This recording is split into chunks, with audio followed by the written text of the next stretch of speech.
Beware of the Storybook wolves.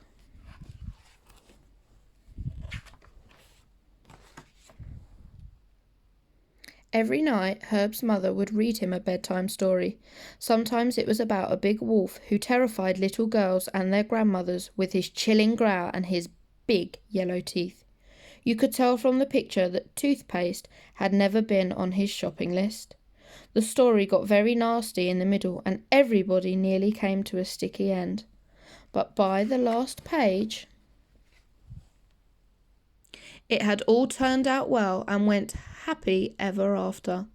It was one of Herb's favourites. He particularly liked the back cover that had a picture of a smaller wolf with a patch over one eye and the words,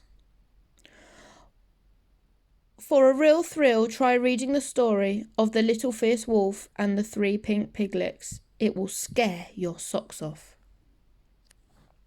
Whenever his mother finished this bedtime story, Herb would say, "Don't forget to take that book with you." And his mother would ask, "Why?" "Because there's a wolf in it, of course," Herb would say. Herb's mother would smile to herself because she knew that storybook wolves are not at all dangerous. One night, just as they were finishing the wolf story, the telephone rang. In her hurry, Herb's mother forgot all about taking the book with her. Herb didn't realise at first, but as he was snoozing off, he thought he heard a deep rumbling sound coming from his bedside table. It was like the rumbling of a very hungry tummy, or perhaps even 2 very hungry tummies.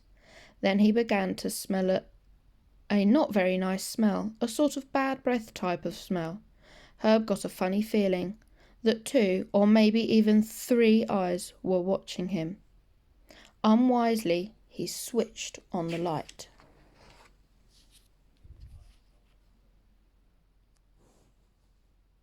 And there, standing in front of him, was the big storybook wolf, and next to him was the other smaller wolf with a patch over one eye. Herb recognised him as the back cover wolf. Big Wolf said in a low, greedy voice. "I thought I could smell something tasty. I'm going to gobble you up, little boy."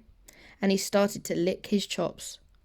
"Oh, can I have his little pink toes? They look just like piglets," said Little Wolf. And he tried to lick his chops, but he wasn't very good at it and just ended up dribbling on the carpet.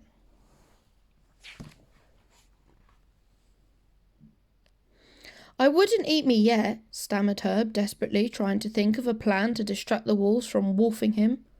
"Why not?" said Big Wolf, giving him a sideways stare. "Yes, why not?" said Little Wolf, trying to give him a sideways stare.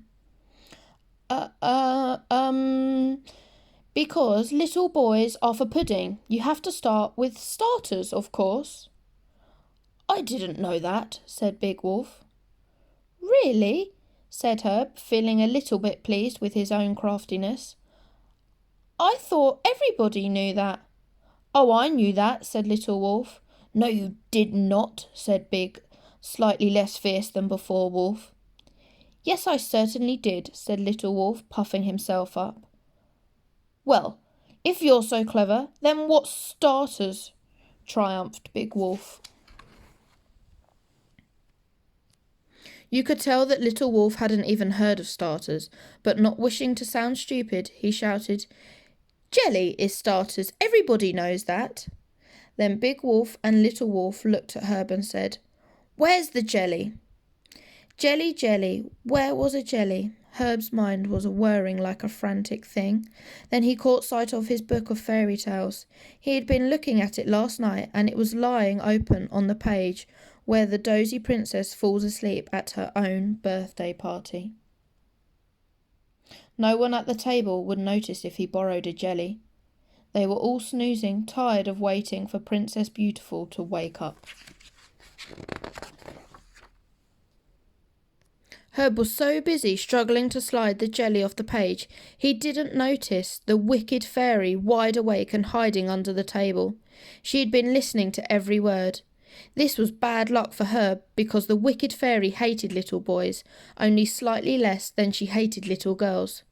They made her very nervous. She'd seen what those little brats Hansel and Gretel had done to that poor, defenceless witch. Not only did they nibble her cottage half to pieces, but they went and shoved her in her own oven. Children put her in a very bad mood indeed.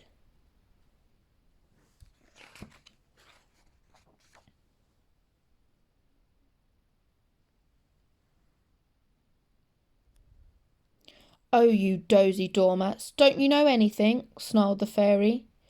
"You wolf half-wits, give wickedness a bad name. He's tricked you, you twerps.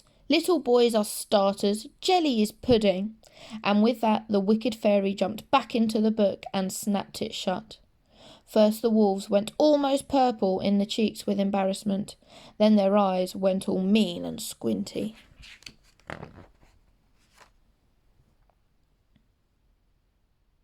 Herb could tell things had taken a turn for the really quite bad, so he snatched up the fairy tale book, found the page with the fairy godmother, and shook it until she tumbled out of the book and onto the floor. She was a bit cross actually, because her dress got crumpled, and she nearly twisted her ankle.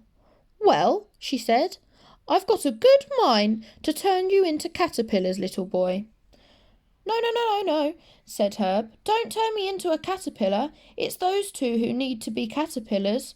"Oh no, not you two again," said the godmother, spying the two alarmed wolves. "Always making trouble, blowing people's houses down and gobbling them up, without so much as a 'do you mind?'"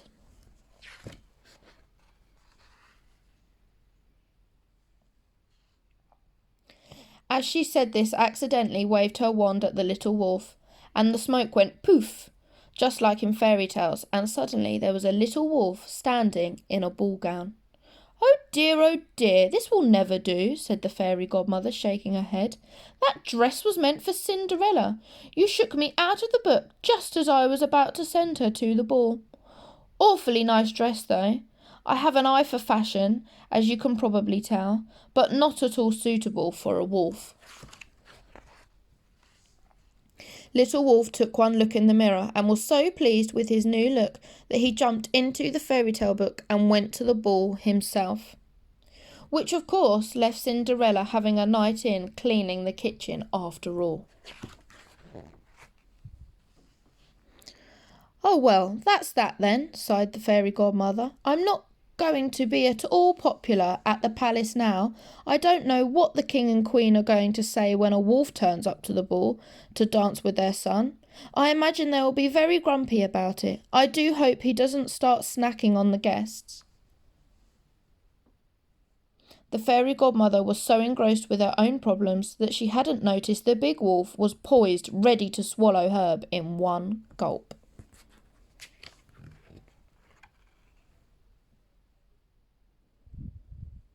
"Help!" screeched Herb.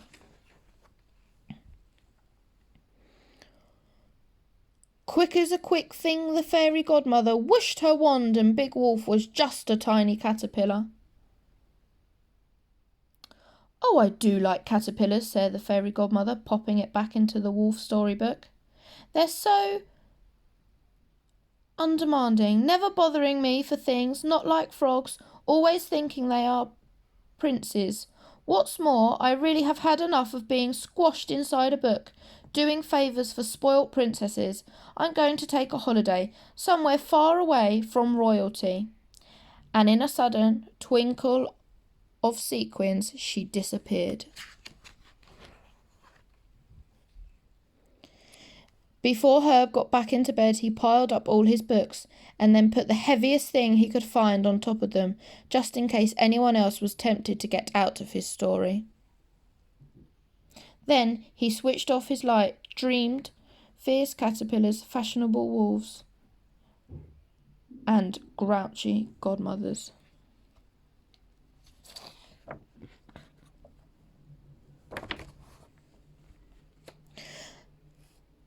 The funny thing was, the next time Herb's mother came to read the wolf story, there was no wolf to be seen, just a tiny caterpillar trying with all his might to terrify a little girl in a red coat.